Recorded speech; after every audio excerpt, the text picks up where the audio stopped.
Sam, you know what's mind-blowing? The son of immigrants from a small province in the Austro-Hungarian Empire went on to reshape the entire global economy and win a Nobel Prize. That's Milton Friedman's story, and it's way more fascinating than you might think. That's such an interesting way to look at it, Pappy. His background really shaped his views on economic freedom and opportunity.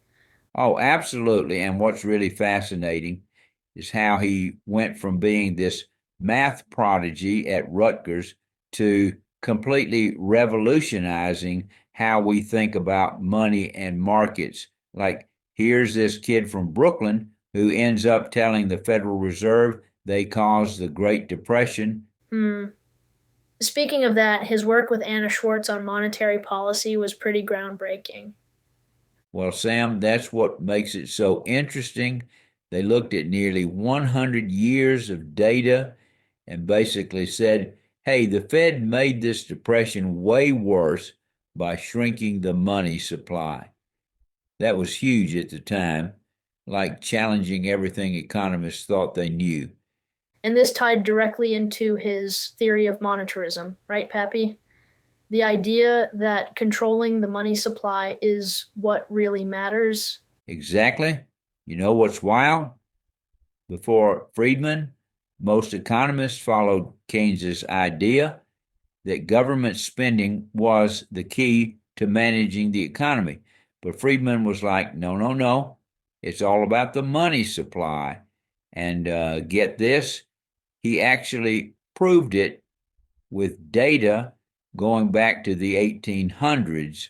That must have ruffled some feathers in academic circles. Oh man, you have no idea. But here's what made Friedman different. He wasn't just some ivory tower academic.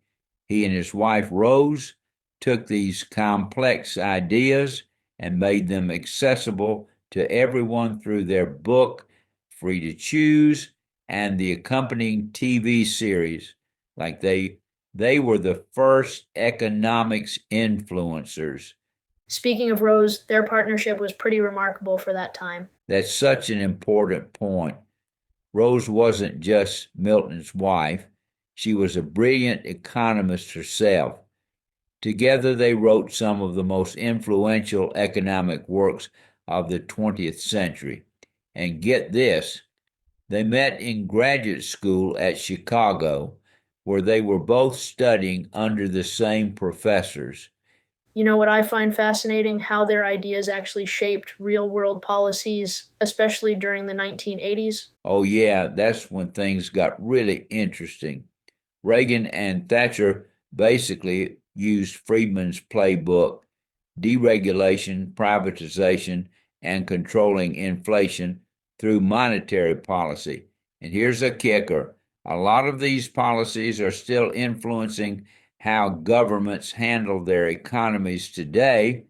Well, what about his permanent income hypothesis? That seems pretty relevant to how we think about consumer behavior now. That's such a great point. So, check this out. Friedman figured out that people don't just spend based on what they're making right now. They look at their long term income prospects, like a medical student might spend more than their current income because they're expecting to make more later. That was a complete game changer in understanding consumer behavior. And his ideas are still sparking debates today, aren't they? Oh my gosh, yes. During the 2008 financial crisis, everyone was asking, what would Friedman do? Same thing during the pandemic.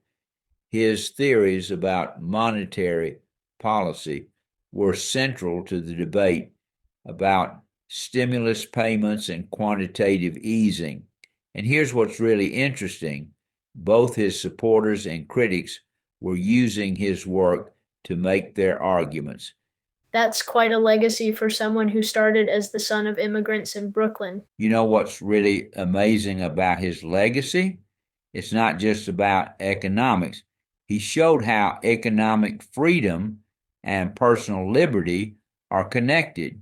Like you can't have one without the other. And that idea that financial freedom is crucial for individual freedom, that's probably his most important contribution. So, what do you think, Pappy, he would say about today's economic challenges? Well, Sam, while we can't know for sure, I bet he'd have some strong opinions about inflation and government spending. But here's what we do know. His framework for analyzing economic problems is still incredibly valuable. Whether you're talking about cryptocurrency or modern monetary theory, you can't escape Friedman's influence. He fundamentally changed how we think about money, markets, and freedom. And that's why, even years after his death, we're still debating and applying his ideas to new economic challenges.